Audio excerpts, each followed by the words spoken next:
All right. Welcome in to this edition of Gridiron Grub.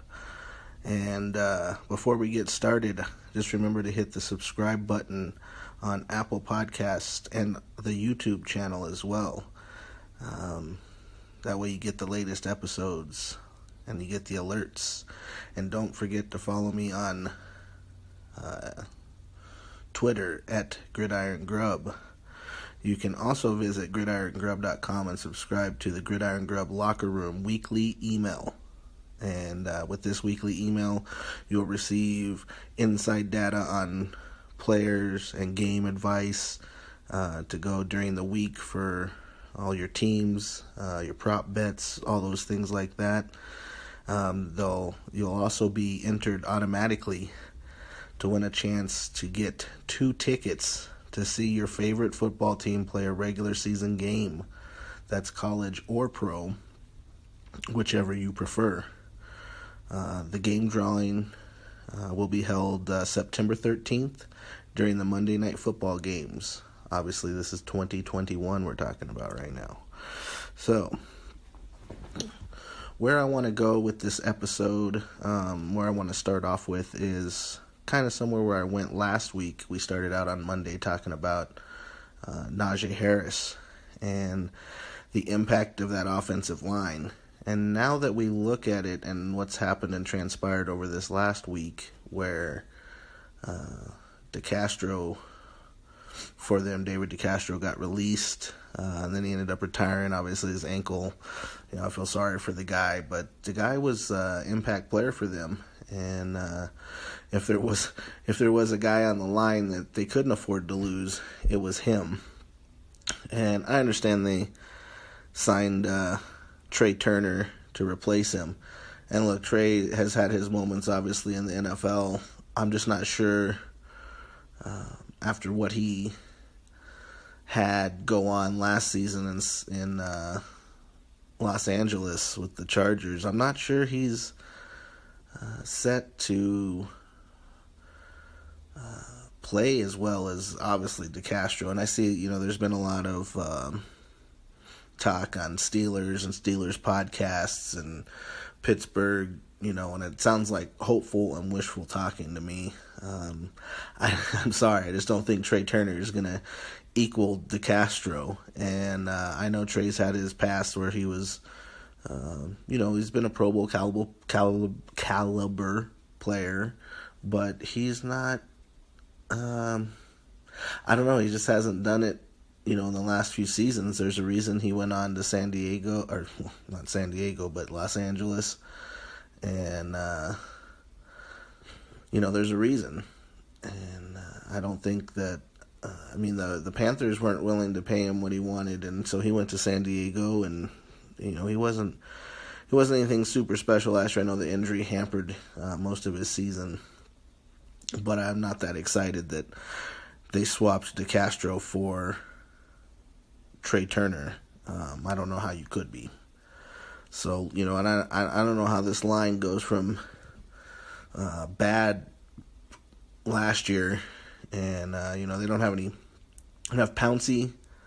They're not going to have Decastro. They don't have Villanueva left, and I know people were like, Villanueva's declining and all the things that went on with him, but how you think the line is going to be better, because they lost those guys and added Trai Turner, and they really didn't do much of anything to build that offensive line into something special. And yes, they did things yes, they hired a great coach to coach the offensive line, right? But in Clam, and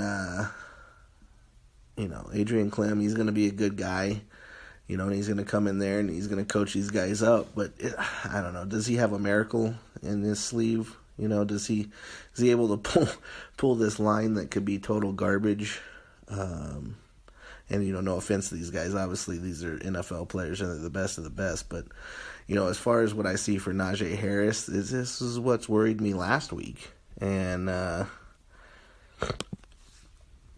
feel like the situation got worse at the end of the week. And I felt that way at the beginning of the week. And so I don't know if these guys have what it takes to make a great fantasy number debut for Najee Harris. I just don't. I know the guy is a special talent. He's definitely been a college special talent. I mean, watch what he did. Watch him leap over the kid and go for the touchdown, and all the things he's done, were impressive. But he's put in some work. He put in work in Alabama this last season, and he carried the rock pretty heavily.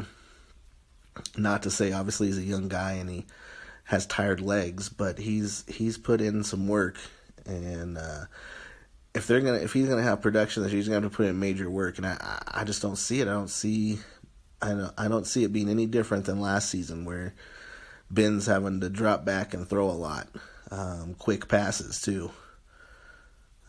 And I don't see it being any different. I don't know how it can be. I don't know what special thing they did to strengthen that offensive line. I just don't see it. And losing Decastro, people can pretend that that's, they had some type of even trade by getting Trai Turner. I don't see it. I don't see it happening. So, again, like I talked about last week, I think if you're going dynasty, I just like ETN's chances to be something special over the next 2 to 3 seasons, which, comes back to my favorite term in dynasty fantasy football, and that's ROI, return on investment. I mean, what are you going to be able to get for ETN 2-3 years down the road, and what are you going to be able to get for Harris? And, Harris, yeah, he's a great talent, and he's got, special talents, and he's an amazing running back, but is he going to be able to be the guy? What happens over the next few seasons I talked about last week? What happens over the next few seasons? Ben leaves. They're going to have to rebuild the offensive line. They're going to have to rebuild the offense. Do they bring in a vet? Do any of these receivers stick around? You got to think, some of these dudes, besides Claypool, some of these guys are going to go into their third year of their rookie contracts, and they're going to have to be optioned in for their 5th year. Our guys going to want to stick around, depending on the quarterback situation. Does the offensive line get any better? The offensive line takes 3 or 4 or 5 seasons to fix. And you bring in a young guy or a vet who's just, maybe they bring in, after this year, they got to bring in somebody like, Teddy Bridgewater to compete with Rudolph, maybe they, Dwayne Haskins blows all of our minds and changes his life around and becomes the accurate, big-armed quarterback he was at Ohio State. Does that happen? Who knows? But there's a lot of questions. Whereas ETN, I feel, yes, he has special traits as well, but he's going to line up all over the field. This dude's going to be a receiver. He's going to be in the backfield. He's going to be H-back. He's got already a young quarterback who's coming in, but, this guy's got, Trevor Lawrence has, great written all over him. Can he produce and become that guy in the NFL? We'll find out. But that's, the future. And when I look at the future of a running back, like on the Jaguars, Urban Meyer, the next 3 to 4 seasons, that guy's going to use the hell out of him. And I know the Steelers they're going to hit their running backs up. But, how much can Najee produce out of the backfield in the passing game is going to be a question.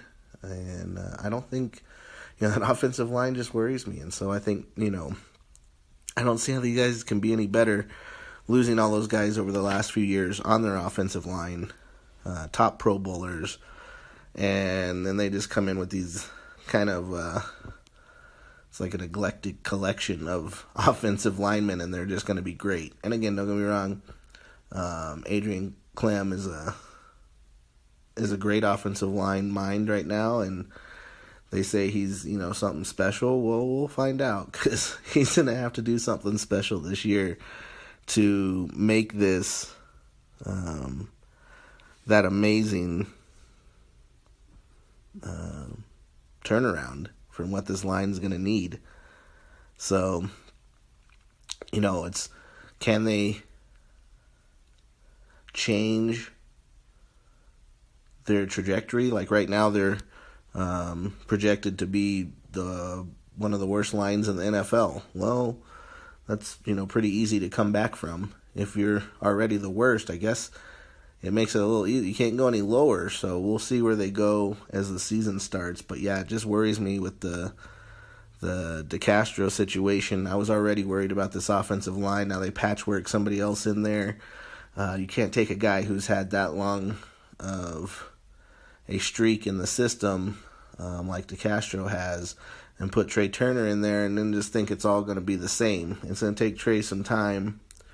He's obviously coming in late to the team, so it's going to take him, this next few weeks. They don't even have any practice time, so he's going to have to learn the things that he should have learned weeks ago.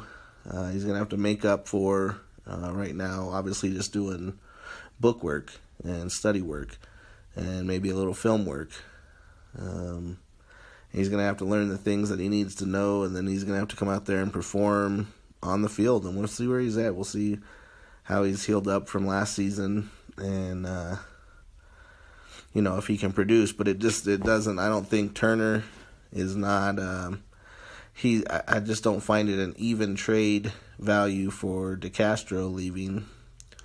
And I know we've got people out there saying, yeah, and I know Trai's, he's had his moments, but he didn't last year, and it worries me that with linemen when they get leg injuries, just like it usually like receivers when they get their hamstring injuries, can a lineman return? And he was already kind of on a downslope of his play. Can he come with that injury and that injury not hinder him throughout the season? So we'll see and we'll find out. But it worries me for Najee and his fantasy value and production. And those people who were excited about drafting him in middle rounds in redraft leagues, I don't even know. Right now I'd pass him up in a redraft league. He's got a lot of hype. Those are the guys that worry me the most, that are, there's a lot of hype going around, and it's not all about them, it's about the talent around them, and can they get things straightened up there with the O-line? They can do it, but I don't see it happening this year, and I don't see it happening next year. I don't see it happening the year after that. It's going to take some years to get this corrected. They're going to be in a rebuild mode soon with new quarterback and a lot going on. And so, especially long-term, Najee really worries me. He didn't worry me as much last week in redraft leagues. But this year, or this week after the news, he worries me even in redraft leagues now, where I might take a step aside, not only just because of the O-line situation, but, he's a rookie. And especially rookie running backs, they either start out really slow and it takes them some time to get going through the season, or they hit that wall, around week 10, and that production starts to slow down. So which one is it? Najee's going to have he's either going to start slow, it's going to be rough behind this O-line, this patched up O-line. So I could see him having a slow start and then even hitting the rookie wall like these running backs do. So it just worries me. And like I say, I'd much rather have an ETN who's going to be lining up all over in different positions, and especially if you're in PPR leagues. He's going to catch a lot of passes, and he's going to get a lot of runs and screen passes and all those type of things thrown to him, bubble screens. So he kind of excites me more as far as a production value of touches. I think he's going to get a lot more touches in different ways. And that's the things to start looking at when you're looking at these dynasty leagues. So, yeah, Najee, I think he'll, obviously great talent. He'll be good. Just worries me with the team that's going to be around him. And moving on to that, we're going to move into another rookie, but now a quarterback, and how that's going to go up in New England with Mac Jones and Cam Newton. So Cam Newton, obviously he's the starter so far going into camp. How long do they let that be? That's kind of where I'm at in my questioning of this, right? You got Mac Jones, and you listen to all of the media insiders, those who have the ear, up there in Patriots land, and they seem to keep all saying the same thing, which is Belichick loves Mac Jones. He's come in, Mac Jones is impressed. He has come in, and the words out of Belichick's mouth from the insiders up there is that he has learned the playbook and come in and blown Belichick's mind, and it's made Belichick fall in love with him. Now, Belichick and Cam really like each other, and they have a good relationship. They've really come together up there. But how long can the Patriots, push on with Cam?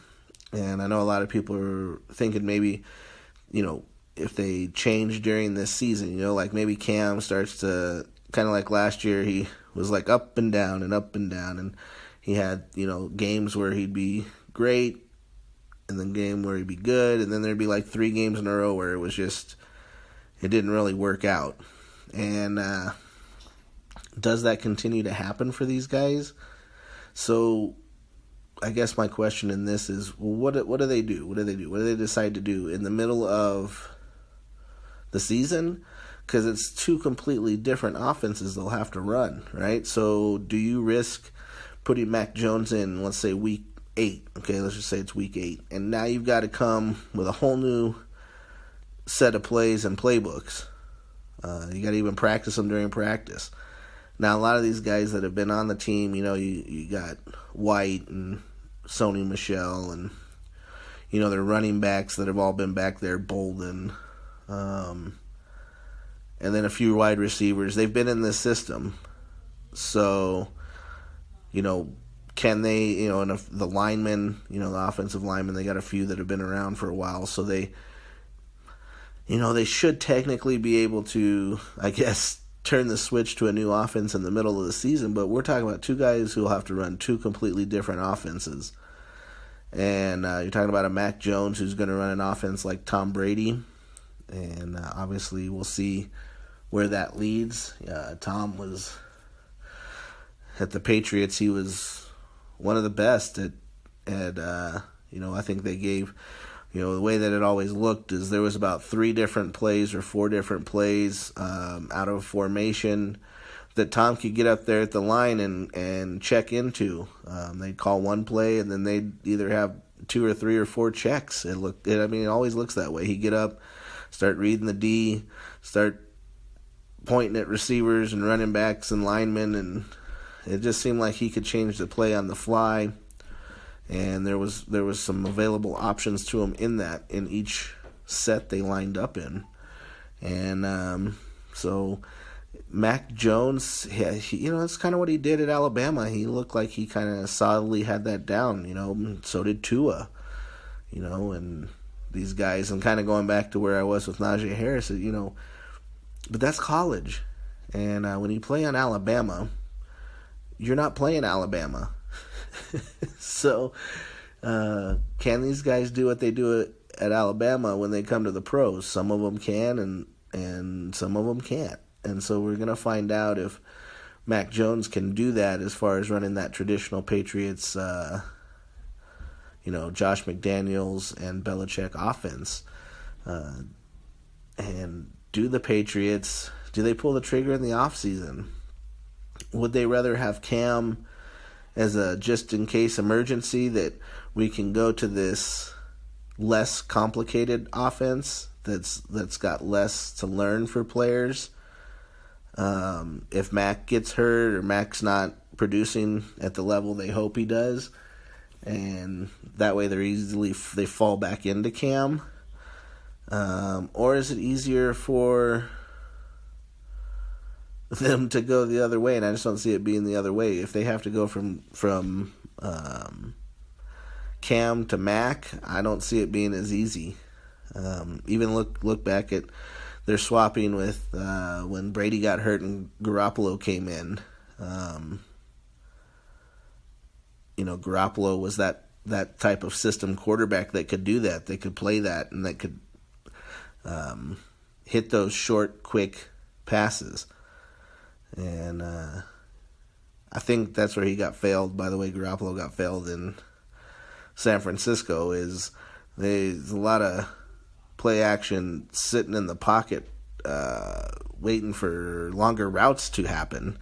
And instead of these quick little slants, drags, outs, bow and arrows that the Patriots run, it's a different world. And bubble screens and all those things. I think that, San Francisco's got him playing in a situation that the Patriots didn't. And that kind of goes to Mac Jones. Does he produce?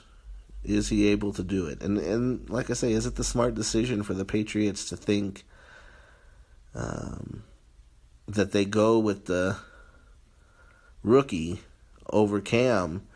Just having to think about that. Like, if Mac doesn't produce, is it worth taking the shot? Or is it worth just sitting him on the bench this year, letting this be like the Brady early years, right, without Mac? Now, obviously Brady was playing, but just go on defense. Look, the Patriots are going to have a good defense this year. People, knocked on them last year, but I can't even remember how many starters opted out for the pandemic, when they got the option to opt out. I want to say it was like 12, and I might be exaggerating, or I might even be missing the mark by some, but I want to say it was like a dozen players that were just defensive that were mostly starters opted out of the season. So, look, these guys are going to come back. Belichick's going to have that defense roaring, getting sacks, making plays, fooling quarterbacks, and that's what they're going to do. So, is it better to keep Cam in there and let Mac learn for a season? Or is it, with having a defense like that, is it better to just throw, Mac Jones in there and let him roll and see what happens? So, it's going to be an interesting situation as this offseason unfolds when these guys come back to camp. Can Cam hold off Mac Jones? I'm not sure. Depends what the Patriots, like I say, depends what type of offense they want to go with this season and be known for, and what their options are if it doesn't work out with Cam. Let's say their defense is balling out, and Cam has been known in Carolina to throw some interceptions and make some plays and fumble some balls that cost his team late in games, and he even did it with the Patriots last year. So do they take that chance at having another playoff miss by rolling with Cam, and if he's struggling during the season, then trying to throw Mac in there? Or do they just say, hey, let's see how Mac does, and if he's not able to pick it up like we thought he was, and he struggled during game time? Because look, everybody's talking about learning playbooks and doing things, but when guys are out there in shorts and helmets, everybody looks great. Look at all the great. You can go online and look at people, and they're like, he's the next phenom, and he might be the steal of the draft. Everybody's the steal of the draft right now. You go out there's so many articles and stuff that so and it's like every player that was drafted in like the 3rd to 7th round, they're going to be the steal of the draft because of the way they're performing when guys are wearing just helmets and shorts. So, look, these guys are all special athletes. If they got drafted or signed, they're just special athletes, and that's fine. But I just, everybody who's a special athlete looks great when all you have to be is a special athlete. But when you got to be a complete football player, how do you look then? And that's what we'll be looking for as camp goes on for Mac Jones and Cam. who can be that complete quarterback for the Patriots. I really think Mac has the skills to do that the way the Patriots want. And so now that we've talked about Patriots quarterbacks, I guess we go to the ex-Patriot quarterback who was making news this last week with, who he's MF'ing. And so Brady's out there MF'ing another quarterback. And look, I've gone on before, and I see all the teams saying things. It's like Dolphins and Bears, and they came up with all of these teams. Brady wasn't going to those teams. I'm sorry. Even if the Bears are in the running, Dolphins were never in the running. But if you have a team that was not going to win a Super Bowl last year, that was not Super Bowl ready, and I'm sorry, Bears, you were not. Dolphins were not. Brady wasn't going there. The big top, even the Saints, people are like, oh, the Saints are Super Bowl ready. Well, the Saints weren't going to get rid of Drew Brees. I'm sorry, they weren't. It doesn't matter. And Tom would have never been comfortable with that, and Tom would never MF Drew Brees. So as you can see by the situation that they had after the playoff game when they were out there that went viral with Drew Brees and Tom Brady throwing touchdowns to his kids. I mean, that guy wasn't going to screw over, Tom Brady wasn't going to screw over Drew Brees, and the Saints weren't going to screw over Drew Brees. So that one was out. But if you actually look at it, and people came up with all kinds of teams, and they were saying, even the Titans, like, no, the Titans weren't going to pay Ryan Tannehill that giant contract because they missed out on Tom Brady. Like, that's not how that works. If they weren't that excited about Tannehill, they wouldn't have paid him all that money. So the thing you got to look at is, who would Tom Brady, who would he call? Who would he MF? And I'm sorry, okay, so who's the guy that he ran off in New England? If it wasn't for Tom Brady's spite against Jimmy Garoppolo in New England, Jimmy would have been there, and I'll bet you Brady would have left a few years sooner. Look when the split started to occur. Look when there was always off-season drama. Look when they're always thinking, well, Belichick wanted Garoppolo. He didn't want to get rid of Brady to have Garoppolo, but it was as Brady was getting older, Garoppolo was there, they were grooming him in the system, and Brady, he did a power move, and I guarantee you him and Kraft, because Belichick wanted Garoppolo, and people can pretend that didn't happen, but Belichick wanted Garoppolo there. He wanted him to be the understudy. I think he wanted it more of a Aaron Rodgers to Brett Favre situation, where he probably sat there for 3-4 seasons because he was young when he came out of college, and studied, right, and learned from Tom. Well, nobody at the time knew Tom was going to sit here and play till 43, 44, 45 years old. Teams got to plan for the future, and coaches got to plan for the future. But I think the way that whole situation went down with Tom pushing him out, and the 49ers really coming out of the Super Bowl. Look, people blamed Jimmy Garoppolo a lot on the Super Bowl loss. They blamed Jimmy Garoppolo last year a lot, which I think is unwarranted, because the dude had his ankle destroyed.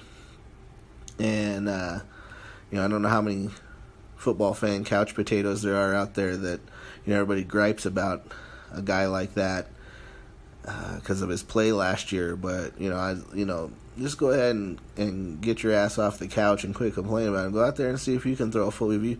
Go ahead, have some destruction to your ankle and go out there and try to step and throw a football, much less with, NFL caliber players hitting you. So, I think Garoppolo gets a little too much heat after this last season, after he went and took a team to the Super Bowl. Did he have a spectacular Super Bowl?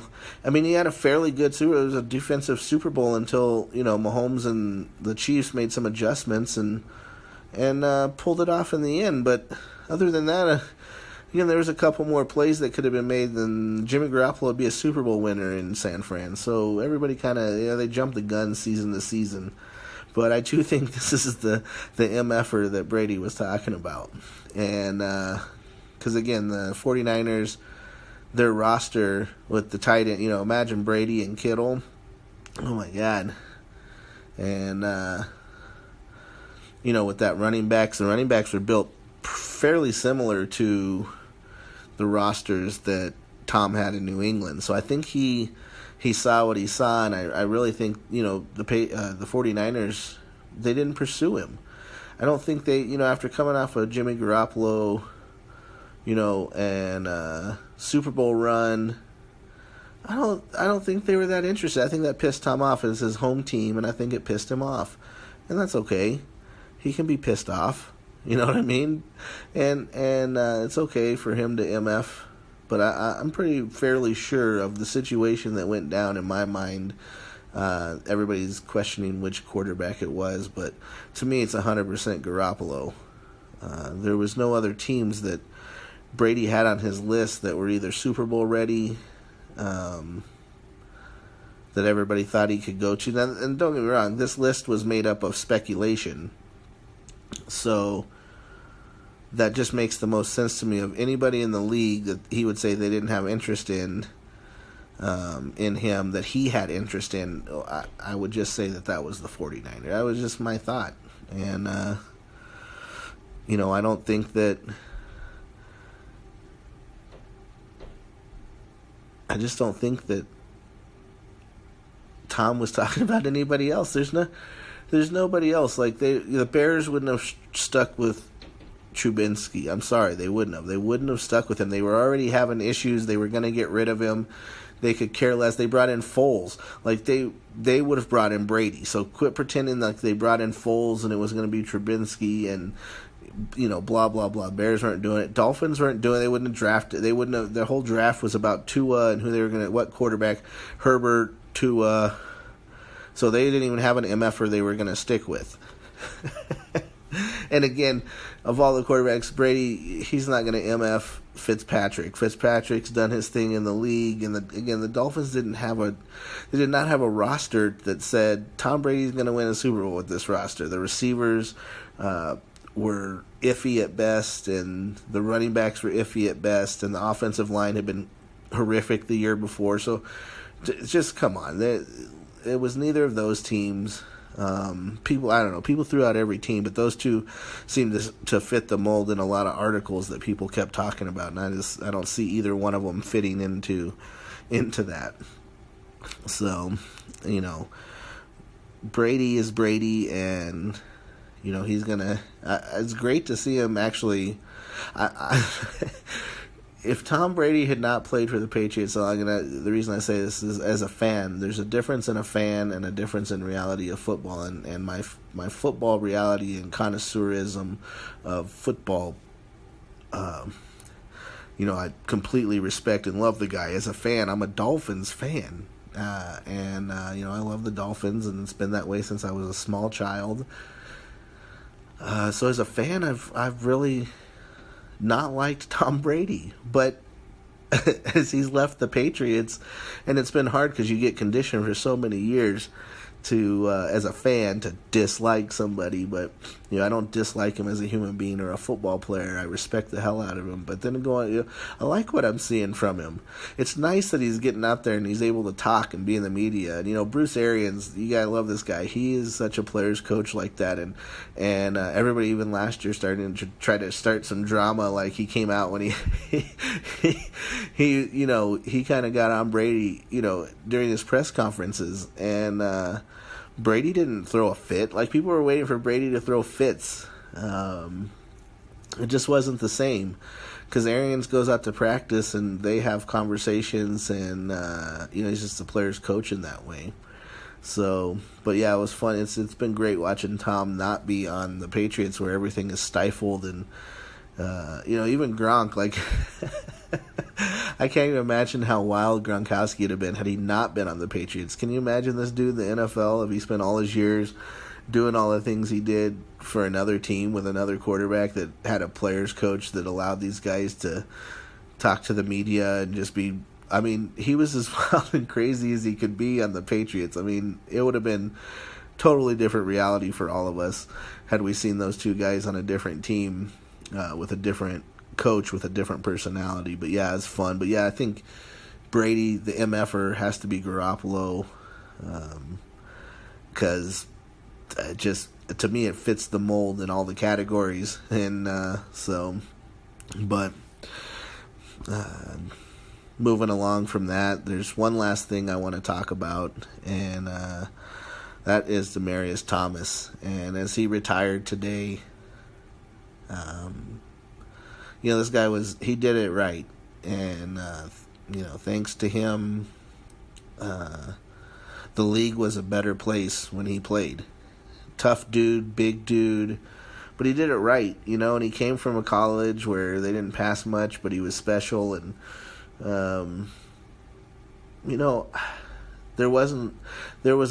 because of his size, there was expectation, but I think he actually exceeded his expectation. And, he did great. He was such a great guy. He was a great receiver, great Bronco. I know he did a lot in that community in Denver. And he'll go down in all-time, probably hatred for Steelers fans, but the Tim Tebow pass, to destroy the playoff hopes of the Steelers, goes down in the lure of all plays. So Demaryius Thomas, he's got a play that's going to go down in NFL history, and as one of the craziest finishes that any of us who's been watching football for a long time have seen. So Demaryius, thank you for your time in the NFL, and we appreciate you. And hopefully you have a great retirement. Be nice to see him out there. I know he's always been a guy who did a lot for kids and in the communities and a lot of these charities. So it's just nice to see him around and do those things some more now that he's outside the game. All right, and with that, we are going to finish up this episode. But before we part ways, remember, hit the subscribe button. Apple Podcasts, YouTube, subscribe, get the latest episodes, get the notifications. Follow Gridiron Grub on Twitter at Gridiron Grub. Don't forget to follow. And then remember, head on over to the website, gridirongrub.com, and get yourself a chance to win 2 tickets to see your team play this season, the 2021 season. Not only will you get, on the email, you'll get the Gridiron Grub locker room email where you'll receive inside player and game data and suggestions for your prop bets, for your fantasy, and all of the things weekly. You will also receive that chance to win those 2 tickets. So get on over to gridirongrub.com, subscribe to the email, get your extra free stuff, and get your chance to win those tickets. Other than that, I appreciate you listening, and we will see you next time.